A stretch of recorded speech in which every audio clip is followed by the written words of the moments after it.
Yaarraallee seenaa bareedduu nama barsiisuu dandeessu barreeffama gabaabduu isiniif qabadhee waan dhiyaadheeruuf laayik gochuun jalqabdanii sheer gochuun obboloota keessaniif qooddanii sabiskiraayib gochuun illee namoonni maatii keenyaaf haaraa taatan akka nu hordoftan kabajaan isin gaafachaa kallachumaan gara seenaa barsiistuu kanatti.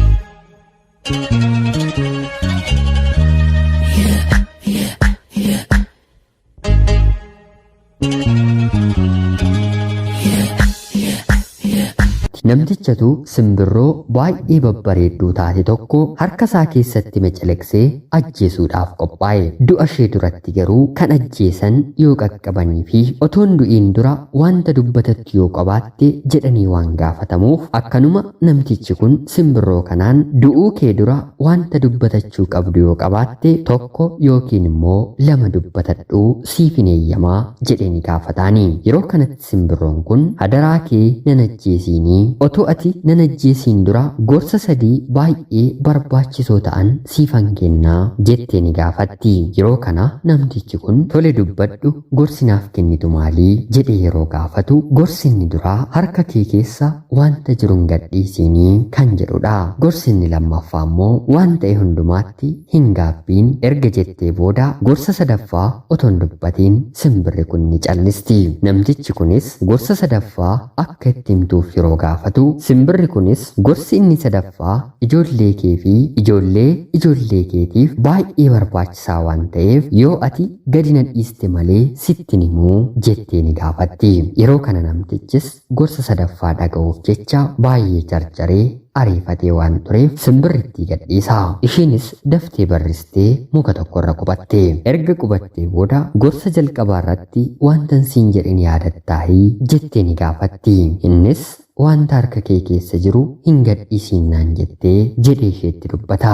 Ammas simbirrittiin inni lammaffaa maalii jettee ni gaafatti.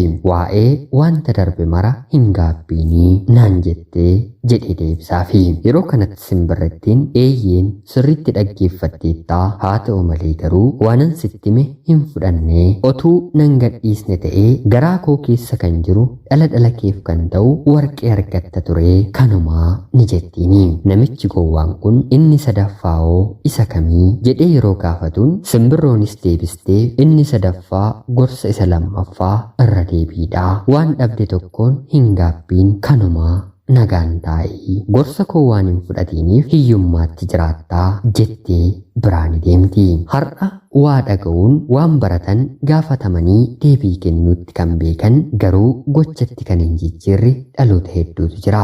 Garuu dhugaan jirtu hedduu keenya bira qalbeeffannaan hin jiru. Waan tokko ni dhageenya yeroo gorfamnus tole jenna. Haa ta'utii garuu gochaatti jijjiiruun hedduu keenya biraa ni hafa. Seenaan simbira kanaa fi namicha kanaa hedduu barsiisoodha. Wanta qaban harkatti yoo qabatanii malee erga harka ofii keessaa bahee duubatti deebisuun baay'ee ulfaataadha. Kanaaf durumaa hubatanii qalbeeffatanii xiqqoodha guddaadha otoo hin jedhiin kan qaban guduunfachuun ergaa simbira kanaati. Yoo dhaban immoo waan ta'e hundumaatti gaabbuu dhabuun waan darbeera jedhanii kan boriif of qopheessuun afshaalomuudha jetti.